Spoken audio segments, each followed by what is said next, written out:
안녕하세요. 학원어 5분 특강 세무사 김정은입니다. 반갑습니다. 오늘은 학원 강사분들의 종합소득세 신고 방법에 대해서 알아보도록 하겠습니다. 자, 학원 강사분들이 급여를 받는 형태가 보통 크게 두 가지 경우인데요. 하나는 근로소득으로 받는 경우, 또 다른 하나는 보통 3.3% 프리랜서라고 이야기하는 사업소득으로 받는 경우입니다. 자, 먼저 근로소득으로 급여를 받는 경우를 살펴보도록 하겠습니다. 자, 근로소득만 있다라고 한다면 근로소득을 지급하는 원천징수 의무자, 고용주인 즉 학원에서의 연말정산으로 소득세 신고는 종결되게 됩니다. 근로자분들이 따로 소득세 신고 세무서에서 했다 이런 이야기 아마 못 들어보셨을 텐데요. 근로소득만 있는 경우에는 급여를 지급하는 원천징수 의무자가 보통 다음에 1월, 2월 이때 연말정산을 실시하죠. 그래서 3월달 급여 지급할 때 지급명세서도 제출을 하셔야 되는데요.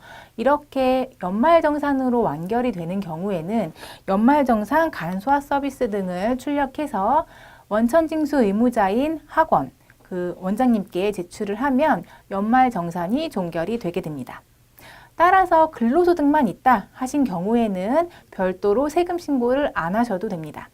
하지만 내가 근로소득과 다른 소득이 있다라고 한다면 뒤에 다시 한번 말씀을 드리겠지만 일단 1차적으로 근로소득에 대한 연말정산을 실시하셔야 되고요. 다른 소득도 합산해서 신고해야 되기 때문에 5월 달에 종합소득세 신고로 마무리를 해주셔야 됩니다. 자, 두 번째는 사업소득만 있는 경우입니다. 사업소득은 내가 독립적인 지위에서 용역을 제공하고 그에 대한 보수를 받는 거기 때문에 누가 나의 세금 신고를 대신해주지 않습니다. 따라서 1월부터 12월까지 내가 받은 사업소득이 있다라고 한다면 다음해 5월 1일부터 5월 31일까지 종합소득세를 신고하셔야 됩니다. 자, 종종 오해하시는 경우가 있는데요. 내가 만약에 3.3% 프리랜서로 소득을 받았다라고 한다면 연말정산 간소화 서비스로는 사실 장부 작성이 어렵습니다. 근로소득자인 경우에는 신용카드나 현금 영수증 사용액 기준으로 이제 소득공제 금액이 정해지지만 사업소득자들은 내가 독립적인 지위에서 용역을 제공하기 때문에 만약에 신용카드를 사용했다라고 하더라도 그 중에 내가 사업과 관련된 경비들을 추려서 필요경비로 반영을 해야 됩니다.